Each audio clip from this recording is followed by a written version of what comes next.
Bismillahirrahmanirrahim. Assalamualaikum warahmatullahi wabarakatuh.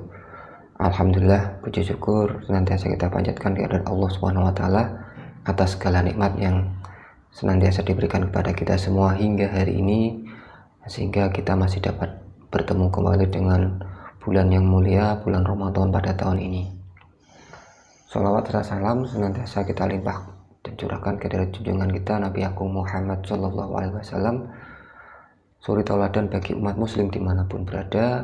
Kita berdoa semoga kita mendapatkan syafaat beliau Sallallahu Alaihi Wasallam di yaumil akhir nanti. Amin Allahumma amin.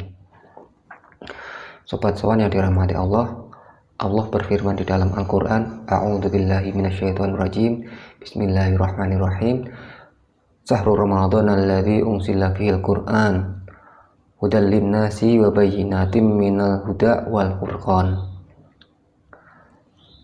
Bulan Ramadan, bulan yang di dalamnya diturunkan permulaan Al-Quran sebagai petunjuk bagi manusia dan penjelasan-penjelasan atas petunjuk tersebut, dan pembeda antara yang hak dengan yang batil.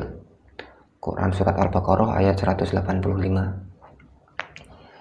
Sebagaimana kita ketahui bahwa Ramadan adalah bulan di mana pertama kali Al-Quran diturunkan oleh Allah kepada Rasulullah SAW, yang mana Al-Quran adalah petunjuk jalan bagi muslim dalam menjalani kehidupannya, sebagaimana yang disampaikan Al-Baqarah ayat 185. Agar kita dapat menjalankan apa yang menjadi petunjuk di dalam Al-Quran, sebagai seorang muslim kita memiliki 5 kewajiban terhadap Al-Quran. Yang pertama adalah membacanya, lalu memahaminya, kemudian menghafalkannya, dan yang keempat adalah mengamalkannya. Terakhir yang kelima adalah mendakwahkan apa yang ada di dalam Al-Quran. Sobat sowan yang dirahmati Allah, pada kesempatan kali ini izinkan saya untuk membahas kewajiban kita terhadap Al-Quran yang pertama, yaitu membaca Al-Quran. Meskipun ini adalah sebuah kewajiban, akan tetapi membaca Al-Quran itu memiliki keutamaan bagi yang melaksanakannya.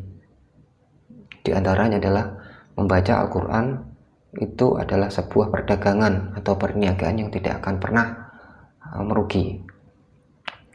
Allah berfirman dalam surat Al-Fatir pada ayat 29 dan 30, yang artinya, sesungguhnya orang-orang yang selalu membaca kitab Allah atau Al-Quran dan mendirikan sholat dan menginfakkan sebagian rizki yang kami anugerahkan kepada mereka dengan diam-diam dan terus terang, mereka itu mengharapkan perniagaan yang tidak akan pernah rugi.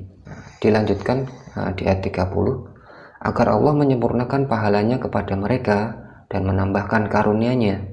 Sesungguhnya Allah Maha Pengampun lagi Maha Mensyukuri. Pada Quran Surat Al-Fatir ayat 29 disebutkan macam-macam amalan perniagaan yang tidak akan mengalami kerugian. Tidak kurang ada 3 amalan, diantaranya adalah membaca Al-Quran. Yang dimaksudkan di sini adalah terus-menerus membacanya dan membiasakan diri untuk membacanya, atau dengan kata lain istiqomah dan mendawamkannya. Lalu dari sisi manakah Al-Quran itu merupakan aktivitas yang tidak akan mengalami kerugian atau perniagaan yang tidak akan mengalami sebuah kerugian? Ya.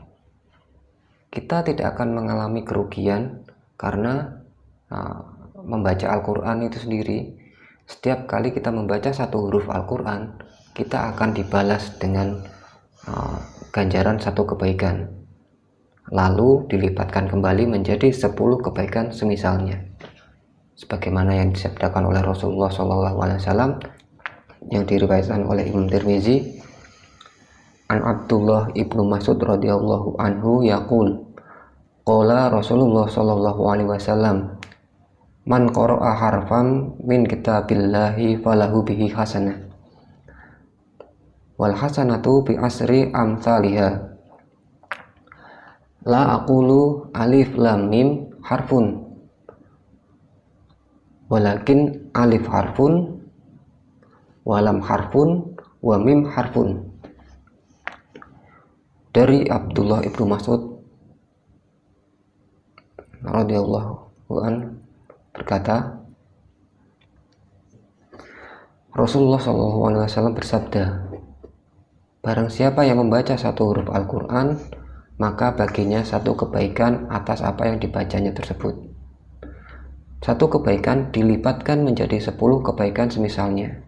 Dan aku tidak mengatakan alif lam mim itu satu huruf, akan tetapi alif satu huruf, lam satu huruf, dan mim satu huruf.